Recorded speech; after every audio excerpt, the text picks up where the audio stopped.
Assalamualaikum warahmatullahi wabarakatuh. Waalaikumsalam warahmatullahi wabarakatuh. Maaf Bu Indri, apakah bisa meluangkan waktunya sebentar? Ya, selamat Ya. Untuk hari ini saya akan mengadakan supervisi sama Bu Indri sebagai host dengan coaching dan observasi di dalam kelas. Nah, Bu Indri, perkenalkan, ini guru kelas 3 Kelas 3A yang bernama Bu Indri Kamsia SPD. Beliau adalah guru dari kelas 3 yang insya Allah yang akan saya observasi untuk kali ini. Nah, untuk observasi kali ini, Bu Indri akan menggunakan rubrik penilaian seperti apa? Ya, untuk saat ini saya nanti akan mendemonstrasikan pembelajaran pelajaran matematika ini Pak.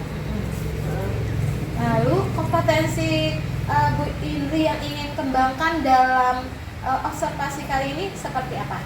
Baik, karena sekarang kelas 3 itu kurikulum merdeka ya, sekolah kita ya.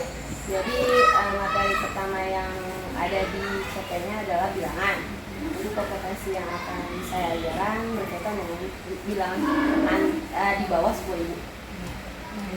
Lantas bagian kompetensi mana yang akan Bu Indri tunjukkan di observasi kali ini?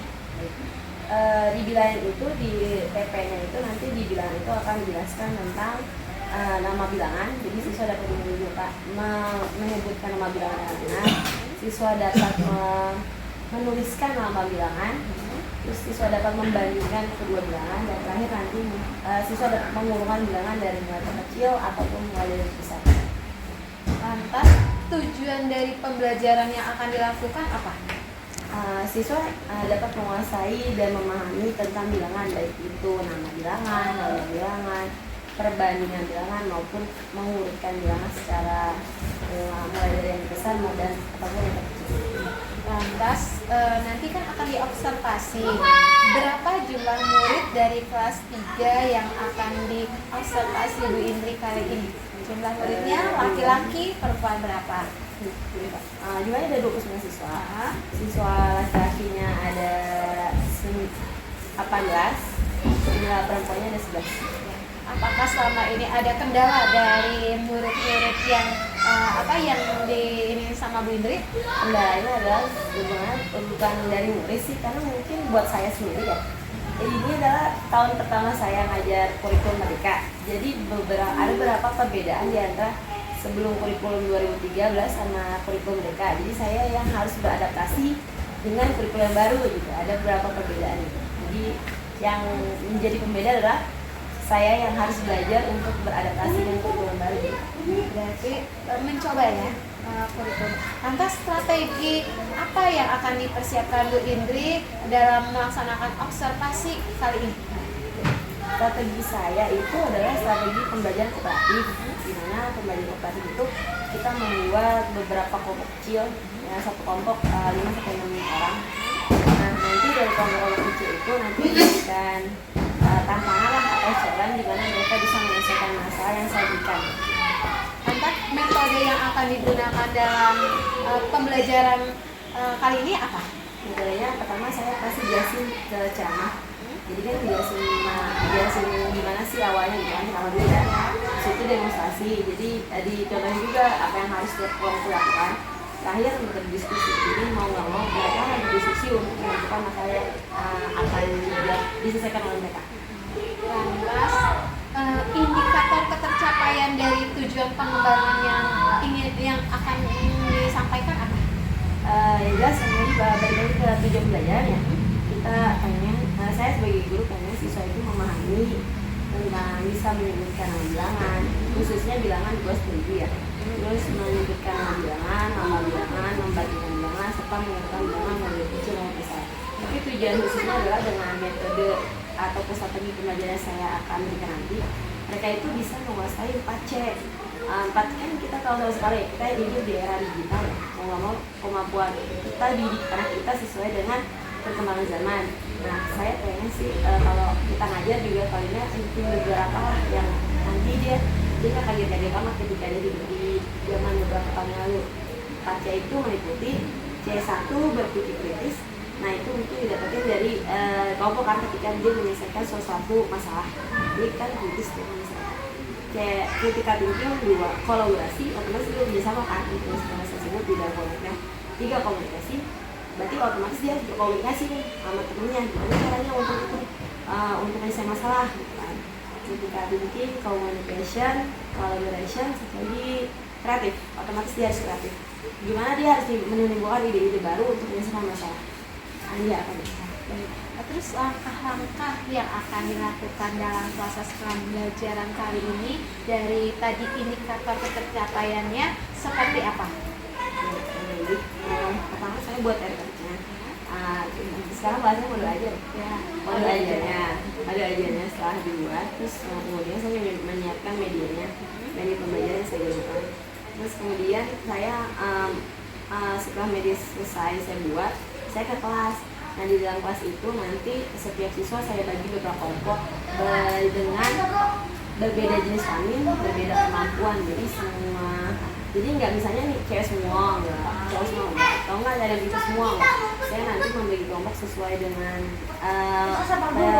kayak keunikan mereka masing-masing. Berarti bervariasi ya. Kira-kira Bu Indri kapan bersedianya untuk observasi kali ini? Besok pagi. Baik, terima kasih Bu Indri. Mudah-mudahan observasi ini kita dapat berjalan dengan baik. Terima kasih atas waktunya. Assalamualaikum warahmatullahi wabarakatuh.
melaksanakan coaching psikologi pasca observasi.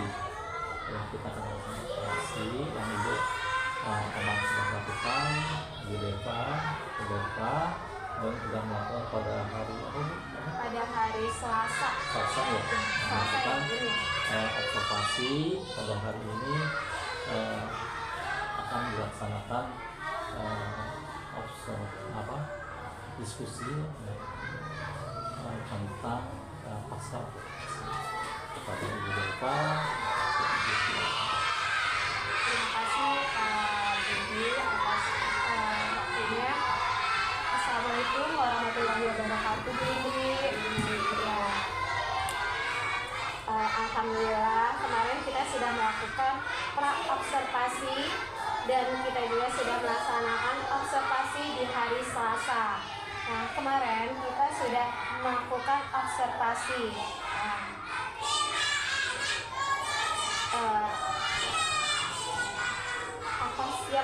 Apa yang dirasakan sama Bu Indri selama melakukan observasi kemarin? Ya, pastinya ada hal yang saya sudah cukup puas, tapi ada hal yang memang harus saya perbaiki karena ada beberapa hal. Dalam pembelajaran ya, kadang-kadang gini tuh, kita udah merancang sesuatu secara sempurna di pikiran kita kan, tapi kadang-kadang terakhir ada sesuatu di akhirnya yang harus kita evaluasi kembali, kita harus buat dulu untuk belajar begitu. Sebelumnya kita kemarin belajar tentang di kelas 3 observasi di kelas Bu Indri. Tujuannya lanjutannya itu seperti apa ya Bu Indri? Lanjutannya setelah siswa melakukan pembelajaran itu, nanti saya akan memberikan siswa pemberian tugas secara mandiri. Maksudnya ketika saya sudah melakukan pembelajaran itu, ketika diberikan tugas mandiri, siswa gimana hasilnya, nanti setelah tahu hasilnya nanti akan saya masukkan program tindak lanjut, apakah harus di remedial kah, apakah ada penilaian kah, atau harus saya mau mencari pembelajaran yang lainnya agar tujuan belajar saya tercapai. Terus apa yang Bu Indri lakukan selama observasi kemarin? Identitas apa saja yang Bu Indri lakukan selama observasi kemarin? Ya jelas sih saya gimana caranya ketika pembelajaran itu saya membuat anak itu menjadi siswa menjadi nyaman, jadi tuh mereka mengalami pembelajaran yang menyenangkan, pengalaman belajar yang berbeda gitu kan. Yang kita tahu kalau kita guru kan ngasih pembelajaran tuh cuma ngasih penjabaran, terus murid langsung aja soal gitu kan. Saya mau cara berbeda, saya mau cara mereka dengan diskusi dulu, diskusi kelompok. Setelah mereka diskusi kelompok ada gamenya gitu kan, ada game menarik gitu yang masih mereka. Nah terakhir nanti baru kemudian tugas mandiri. Nah saya berharap sih kan sekarang itu kita fokusnya ke murid ya. Jadi dengan pembelajaran yang saya rancang itu tidak hanya mencapai tujuannya doang, tapi dia merasakan pengalaman berbeda. Salah satunya saya harapin nanti dia bisa mencapai keterampilan pace itu. Dia bisa kolaborasi dengan teman, komunikasi dengan teman, dia bisa menunjukkan kreativitas dan terakhir menjadi kritis. Jadi tidak.